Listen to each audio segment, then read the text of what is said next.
तर रांडेच्या माझ्या माघारी बक्षीस जगात निशाण लावलं तर बॉल बद्दल बघ म्हणून सांगितलं आणि जगात निशाण लावल्यानं तू बक्षीस का नाही म्हटलं.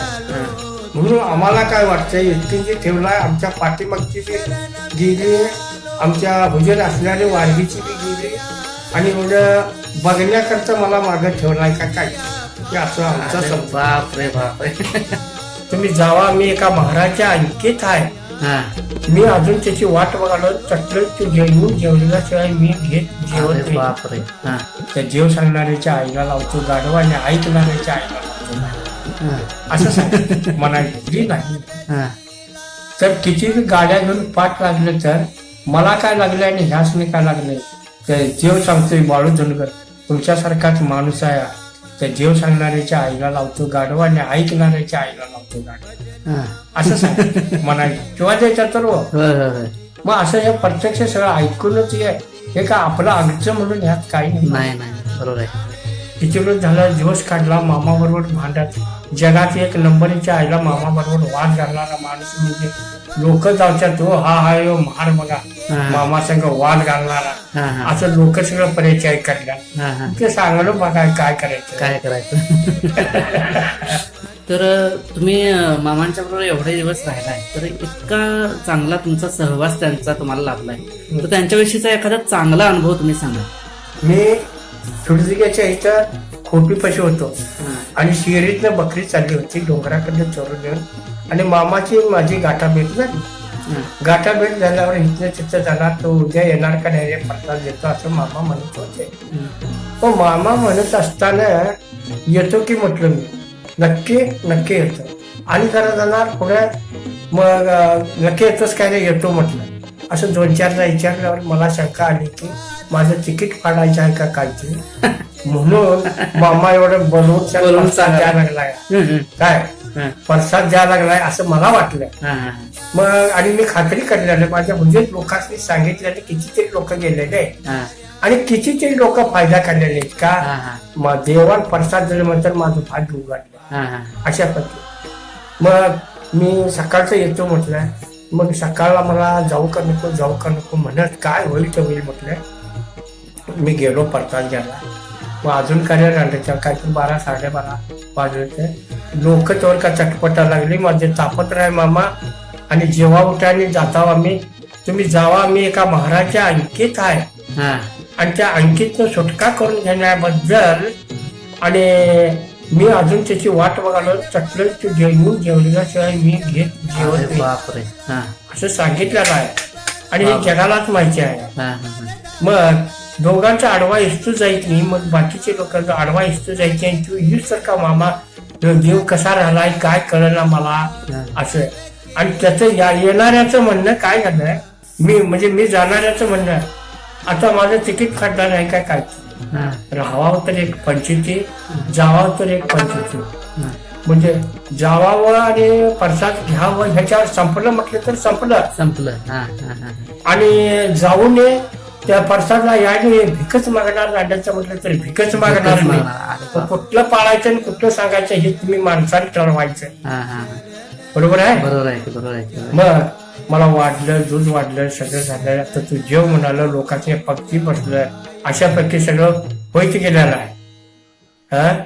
मग ते दूध आणलं लखापाला शिवा दिलं ते सगळं झालं.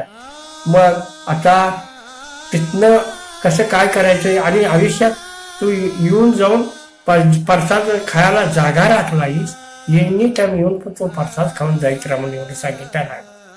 आजारी पडलं करलं बकऱ्याकडे कोण नाही. तो रांडाचा झोपला का असं शिवा देत होता. शिवा द्यायला लागल्यावर मग आपण काय करायचं मग उठायचं. ते कोण आहे की कुणाला तरी बोलवणार त्या रांडाच्या भाकरी आणि चटणी देवा निजून देतो असं खाऊन आम्ही हात जोडून बाहेर पडला. आम्हाला बरं वाटायचं आणि बकऱ्याकडे काय चालला बरं नाही म्हणायचं आता बरं वाटायला नाही म्हणा. त्या आईला लावतो गाडो आणि मामा शिवा देत होतो. मग काहीतरी केळं आलं होईल एखादं चुकून तिथनं पुण्यातनं जायला ते केळ खाल्ले रांडाच्या म्हणणार. मग ते असं टाकणार जिंकला तर ठीक नाही तर तुझं काय बरं नाही म्हणणार. काहीतरी एक कुठं गाजरा आहे काय आहे असं फिरवून देणार काय आणि फिरून जाऊन खाजायला रांडायच्या म्हणला. मग त्याचा अर्थ आम्हाला काय समजणार नाही काय. आम्ही पाया पडणार आणि फिरणार आणि जाणार. अशापैकी सगळं होय चाललेलं. आणि समक्ष अगदी एकामेकाला अगदी आडवा इष्टू जाणार एवढं दोघांचं भांडण होणार. काठी घेऊन मारा येणार. मग काठी घेऊन मारा येण्यानंतर तू बाबा माझा गडी नव्हता, आप्पाच्या वेळेचा देवाचा गडी आहे म्हणताना मी आव्हाना लावले असं तो बोलत होता. बरोबर आहे. आणि मग ते तू वाद घालू नको, वाद घालू नकोस म्हणताना मी आणि वाद घालला. मला काय बाळू धनगरच करलास का काय म्हणला.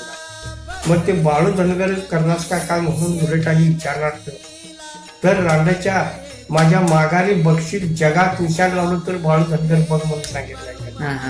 आणि जगात निशाण लावल्यानं तू बक्षील का नाही म्हटला. म्हणून आम्हाला काय वाटतंय इतकींची ठेवलाय, आमच्या पाठीमागची बी गेली, आमच्या हुजर असणारी वारगीची बी गेली, आणि एवढं बघण्याकरता मला मागे ठेवलाय का काय हे असं आमचा समज. बापरे बापरे. खरं खरं आहे. मग अशापैकी आणि लोक बी म्हणतात की अजूनपर्यंत राहिलास, अजूनपर्यंत आता हाय तसाच आहेस, आणि तुला हे सगळं बघण्याकरता ठेवलाय का काय की मामाने आणि मागची बी गेली आणि आमच्या बरोबर होती ती बी गेली असं लोक म्हणतात. मग काय देवाची जय गचिवा म्हणतील असं म्हणून छान चालत आलेलं आहे अजूनपर्यंत. हा मग तिथनं आपण येतो जातो करतो, लोक सगळं हेच बोलतात, अजून हाईच म्हणतात, अशी चेष्टा करतात. कर्नाटकातली म्हणतात, महाराष्ट्रातली म्हणतात सगळं. मग आता आम्हाला 4 गोष्टी मामाच्या सांगशील काय म्हणून तिकडे ये इकडे ये म्हणून आग्रह करायला लागला. मी एकटाकडे असतोय, एकटाकडे मी जायला नाही. मग अशा पद्धतीचे होई चाललेलं आहे. आणि मी काय लिहून ठेवलेलं नाही, तर्कच असेल तेवढंच मी सांगणार. बरोबर आहे. आणि मी अजिबात ते ह्याचं आणि त्याचं हे आम्हाला काय अभिमान नाही. कोण बलवलाकडे जातोय, कोण बकऱ्याकडे घेऊन जातोय, कोण देवळाकडे गाडीवर घेऊन जातोय, परंतु ते काय आम्हाला अभिमान नाही.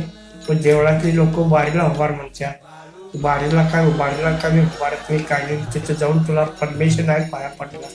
आम्हाला पाया पडायची गरज नाही.